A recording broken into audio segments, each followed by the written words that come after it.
Hey, kia ora, Helen Brahms here coming from Mesa in Arizona. Hope you're all having a super fantastic, sparkling, hot Serenity Sunday. So how was your day? Did you get some rest and relaxation in? Did you go out and do something that you normally do to relax?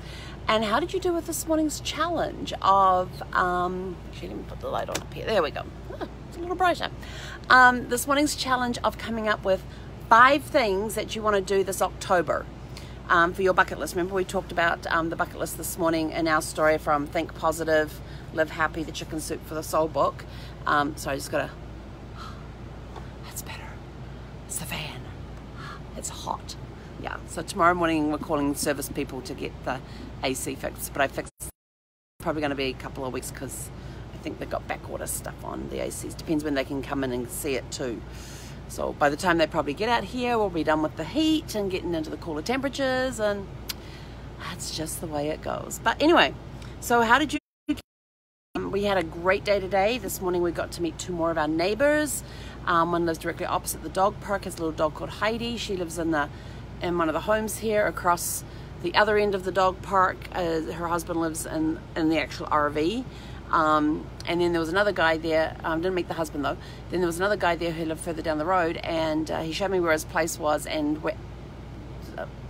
Zeffy decided, total blank out on my dog's name, Zeffy decided to walk back that way to head in that direction for our walk back, because we don't just come straight back, we take a circular route to get back. And as we drove past this place, he pulled in with his golf cart in behind and said, we said, if you ever get bored, he says, just stop on in and say hi and come visit. And I'm like, okay, thank you very much. So great people. But I did learn a lot about earwax in the dog cart today. These 2 were talking about their build-up of earwax and how they get rid of it out of their ears. I'm like, whatever. They've probably deserved it with all the years that they've given, and if that's the highlight of their day, talking about how to remove earwax out of your ears, then more power to them. So yes, we got back here. Of course, it started heating up and that, but I did some more reading from the book Find Your Path by Carrie Underwood. Great book. I like how she's not going into depth on her story, on her background and stuff, but she is telling about where some of her things, like her love for fitness, her love for healthy lifestyle, touches on her meeting her husband and them getting married and with the 2 kids and how they work out together. And but it's great. It's got recipes throughout there. It's got journaling tips throughout there. Really enjoy reading the book. And then went and had a nap because it was just too hot to do anything else. I did hard boil some eggs in the Instapot because I needed some snacks, and I like hard-boiled eggs for snacks. So got that done, and then went, and it was getting really hot, and I thought I'm going to go into the bedroom again because that's the coolest part of the RV, and turned on Amazon Prime and watched some movie. Oh, it was meant to be some action movie. It was okay. But then watch this series because I got all these different things saved. I thought, let me go through my watch list and get rid of some of the stuff on my watch list. One of the things I have on there is a series called DNA Detectives. And the DNA Detectives is, they take 12 New Zealanders, well-known New Zealanders. Well, the first 2 I had no clue who they were. But supposedly 12 famous New Zealanders, or celebrity New Zealanders, and they help them track their family tree through DNA. Well, I thought, well, this will be interesting. And the first guy, his grandmother has a huge love for travel. Like last year she was in Iran. She's traveled all over the world and sent some crazy postcards and all that sort of thing. And so he ended up finding out that he was related to some famous artist with some famous painting. He was in Boston. He got postcards of the painting, and he couldn't actually go see the actual painting because the art gallery was closed for renovations for like 18 months. So he found a little bookstore that had the postcards, and he sent the postcards home to his family and everything else, and his grandmother was like, oh yeah, I knew about that. And he said, well, why didn't you tell me? And she says, I didn't think anybody would be interested. But it was interesting because they traced his DNA and stuff, and he already knew that his mother was Australian, his dad was from the UK, but he found these other connections and he got to meet a cousin that was matched through DNA who is very much into researching and using the DNA. Now, I don't know a lot about the DNA genealogy side of things. That is a part that I am definitely, after watching this first episode, it's sort of like, wow, that could open up a whole different way of looking at things. And so I'm going to be diving a little more into it. This guy's cousin that I met through the DNA, she's actually written a very plain English, without all the scientific mumbo jumbo, book about DNA and how to use it to trace your ancestry. And I'm like, oh, gotta go find that book, and it's free. So I'm gonna go find that book and download that, and so I can read it and learn more about DNA ancestry, because I've done my DNA and I have met a 7th cousin who lives in Canada through the DNA research, but I haven't actually used the DNA to uncover the family tree. Then the other person, that the other New Zealander they had, there's one of New Zealand's top restaurant chefs and restaurant owners, and he has roots in Italy, which he already knew about because he'd actually went to some little village in Italy that his family came from originally. But he also found ancestry, he found cousins here in the States and in Jamaica, and found out that his third great grandfather was actually a slave, but in Jamaica, and ended up being a free slave. So it was kind of interesting following all of that. But what I found really interesting was that he's related to Elvis Presley. He's like a 5th cousin to Elvis Presley, and he met the Presley family, not the famous Presley family, the cousins that he are related to, and how they came to the States, what name they came to the States with, how it got changed to Presley. But they're showing family photographs, and I'm like looking at this guy going, he's meeting this cousin for the first time. And I'm like, nobody has made a comment about how much these two guys looked alike, and they were 5th cousins. And it was sort of like, oh my gosh, they look so much alike. And then he's sitting there and he's looking through family photographs and where they're showing grandparents and all that, and he goes, oh my gosh, he says, that looks like my daughter. My daughter takes after this third great grandmother. But nobody made the comment about how this guy, the restaurant guy, and his cousin looked like each other. And I'm like, nobody's picked up on that, nobody's made that comment. And except for the glasses, they put different sets of glasses, but their nose, their eyes, their mouth, their facial shape, very much the same. And I was like, this is nuts, yet nobody made any comment on it. And then he goes and meets up with the cousins that are in Jamaica. So he really wanted to go back to Italy and stuff, but they're sending them to places that they didn't realize that they had this ancestry and stuff from. So it was kind of interesting. And the first guy, the guy that's the travel guy, he found out that his, from the 1700s, I think it's like 5th great grandfather was Scottish, was a Scottish surgeon, and went to Calcutta in India and got married to a local Indian woman there. And that was his 5th great grandmother, was actually Indian. So it was kind of interesting to see how all of this fitted into the family tree and everything else. And he says, who would have thought some surgeon from the 1700s from Scotland decides to get on a boat and go to India and meets my 5 times great grandmother, and they get married, and here I am a few, 100 years later. So it was interesting. I thought, oh man, this is a really cool show, because like I said, I haven't done much with the DNA side of things on the genealogy search, because I'm more the typical births, deaths, marriages, church records, government records, electoral rolls, census records, newspapers, more of that side of things. But adding the DNA in there adds a whole dimension. Like, I have done 23andMe and Ancestry because I wanted to see what the differences were between the two, and they're within 1% or 2% of each other, with basically giving me the exact same breakdown.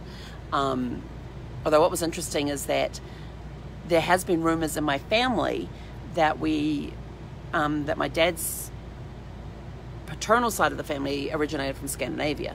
Haven't been able to find any connection yet. Yet when we first got the DNA tests done, both of them had Scandinavia in there. Then of course they updated all the test results and everything else, and it just showed me definitely being English, Cornish, Scottish and Irish. Now they've updated it again, because every time they add I don't know how many they add into the database and stuff, it can then update the records and give you more of a pinpointed thing. And so they updated the records again recently, and now there's 2% Scandinavian in there again. And I'm like, gonna have to research the Scandinavian link and see where it is, but it's going to be going back. Let's see, I've got Eakins going back to the early 1700s, and that's about as far back. I think I might even have a 1600 one in there. So it's going to be before the 1600s, if that's the side of the family that came from Scandinavia. But that's been the rumor on that side of the family, is that they originated from Scandinavia with Vikings or something. So I'm sort of like, ooh, I got Viking heritage, yes. But so it was just interesting watching that. And the guy who's kind of the host of the show, he's quite a character. He's got this big silver box with this big red button that he whacks. He says, okay, let's have a look at this. Whack. And then he gives them, he says, and here's your device to keep in contact, and basically gives them like an iPhone. And he will send them little text messages with clues of where they have to go next and who they're going to be meeting, and they'll do little videos. He'll send them biographies so that they can read up on their trip and that sort of thing. So it was, that was just the first episode out of, there's 12 New Zealanders. He had 2 of them going at the same time. And he would flip backwards and forwards between the 2. So it was very interesting, and I want to learn more and watch more.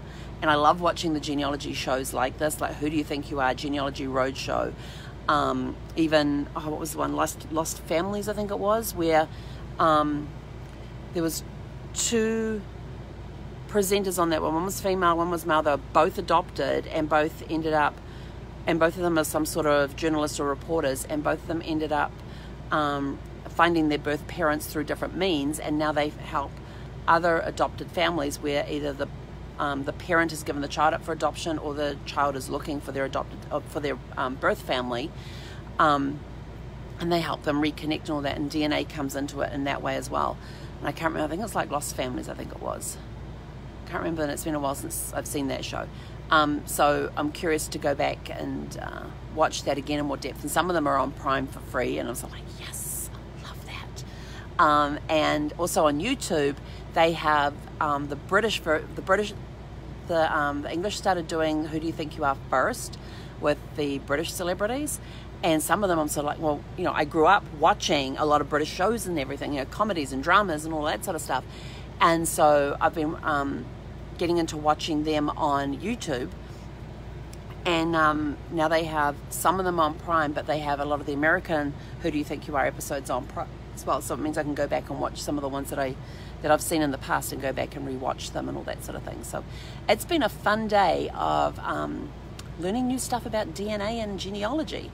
So it's definitely a different branch of genealogy to get into, but one that I'm very curious about, and what you can see on the results and things. So, but the results that they were seeing weren't as detailed as the results that you get on 23andMe and Ancestry, because it actually shows you the whole 23 chromosomes and the different colors and what areas the different colors represent. Like blue was like Europe, Northern Europe, and on the guy, the travel guy, he had these big yellow blocks showing up in like 3 or 4 different strands, and that was Southeast Asia, and it turned out to be India, and that's how he found out about the Indian connection. So it was kind of interesting. There was a lot of blue and green on there, which is a lot of English and Northeast European in there. So they color coded, had all that, and I thought, my DNA results didn't come looking like anything like that. So that would be really cool to try and find out how to get those sorts of results from the ones I've already submitted. So it'll be interesting. But hope you had a super fantastic sparkling day. What are your 5 main goals that you are doing this October? If you go looking on Facebook, I have a group out there, and I will I gotta go find the link. It's called Before the Dirt Nap, so B the number 4 the Dirt Nap, and we are going to be doing, it's a private group that can be found, but people can't see what's posted in there unless they're a member.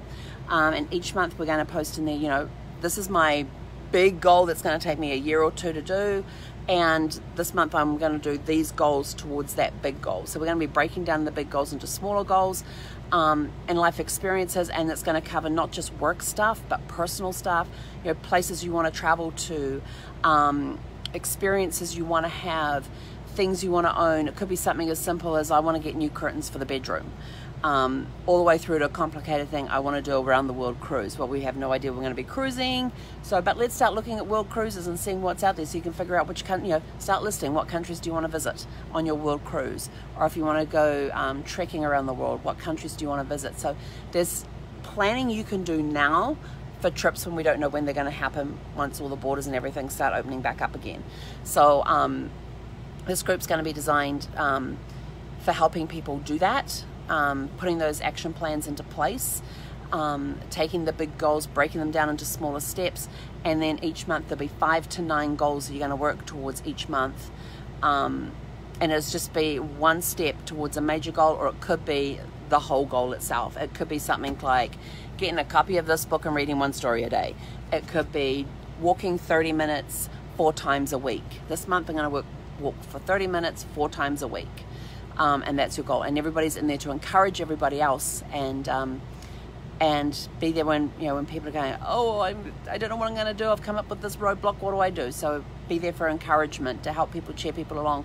That at the end of the month we have a virtual party where we celebrate our wins that month. What goals did we get? What did we achieve? What ones do we need to reset? That sort of stuff. So it's going to be a lot of fun. It's going to be a lot of fun. So that's Before the Dirt Nap is the name of the group. Before the Dirt Nap, that's what it's called. So we're going to be in there setting goals and stuff each month. So what goals do you have for the next 27 days, since we're now on the 4th of October? What goals are you putting in place for the next 27 days that you can go after? They can be business, they can be personal, they can be family, they can be emotional, they can be spiritual, they can be money related. Whatever area of your life you want to set a goal in, let's get those goals done and get them going, because life's all about having fun. It's living in the moment. It's living a life of no regrets. So what do you need to do? What do you need to cross off your list? What do you need to cross off your list before you take a dirt nap? That means that you will live a life of no regrets. So all about living a life of no regrets, living in the moment, enjoying the moment, being present in the moment, but at the same time achieving goals and living life experiences. It could be hiking new trails. It could be doing a road trip across the US. What is it that you want to see and do and experience in your lifetime, so that when you get to the end of your life and somebody says, what are your regrets? You can turn around and say, I lived a full life, I have no regrets. Or you can, Brad's regrets was he would never get to see his grandchildren grow up. And at the time he only had 1 grandchild when he passed away.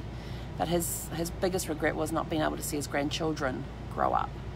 That was a hard one to hear. There were other ones that he had, but that was the one that stuck with me. Well, the other ones stuck with me, but they're a little personal. I'm not sharing those. But that one was a tough one. That one, not being able to see his children grow up. Well, now he's watching over them from a different realm of existence, and interacting. So that's it from me for now. Go off, have a super fantastic, sparkling rest of your Serenity Sunday, and we will catch you guys tomorrow for Magic Monday. Heck on out.